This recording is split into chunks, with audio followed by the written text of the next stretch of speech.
आज का टॉपिक है introduction to accounting part 4 basic accounting term.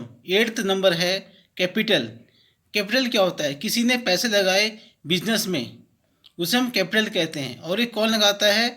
जो मालिक होता है। अब इसका मीनिंग देख लो। Capital refers to the owners investment in a business represented by the owner's equity or net worth. It represents the amount invested by the owner or shareholder in the business. Drawing। फिर 9th है drawing. Drawing क्या होता है?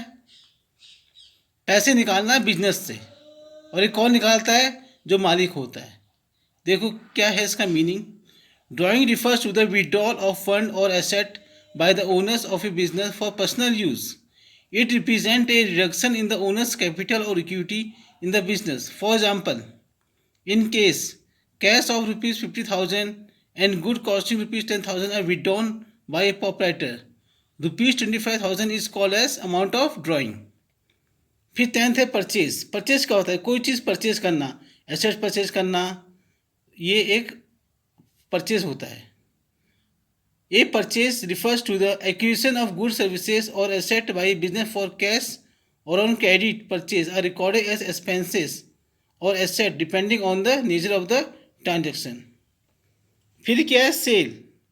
Cell क्या होता है? कोई चीज़ बेचना। हम कोई चीज़ क्यों बेचते हैं? उससे हमें प्रॉफिट होगा, इस वजह से हम बेचते हैं। देखो इसका मीनिंग क्या है। Sales refers to the revenue generated by a business from the sale of this product or services to customer.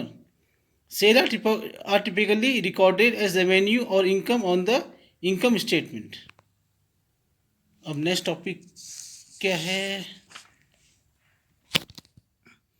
अब आता है 12th स्टॉक, इन्वेंट्री और मर्केंडाइज। तीनों एक ही वर्ड हैं ये। Stock refers to the good और material held by a business for sale, production और डिस्ट्रीब्यूशन.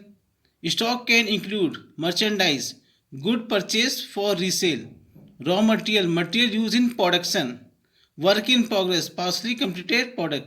अभी काम चल रहा है, इसे कहते हैं work in progress. Finish good, जो हमने हमारे गुड्स हैं वो हमने पूरे बना दिए हैं. Completed product ready for sale. फिर आता है इन्वेंट्री. किसे कहते हैं? Total stock held by business. जो गोदाम से माल भरा हुआ है पूरा, उसे टोटल स्टॉक कहते हैं, उसे हम इन्वेंट्री कहते हैं. फिर है 13 ट्रेड डेप्टर. ट्रेड डेप्टर क्या होता है?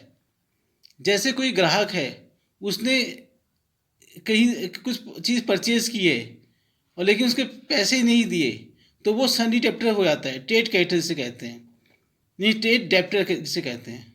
ए trade debtor is an individual और business that owes money to a company for goods or services purchased on credit.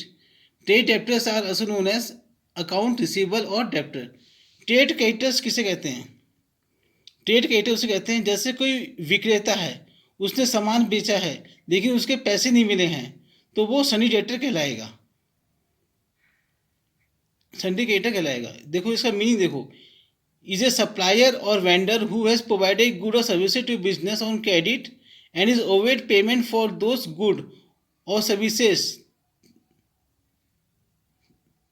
Trade creditors are also known as account payable और trade payable. तो मेरा आज का video यहीं ख़त्म होता है. यदि आपको मेरा वीडियो इन्फॉर्मेटिव लगा हो तो मेरा चैनल सब्सक्राइब कर देना और एक लाइक मार देना. थैंक्स.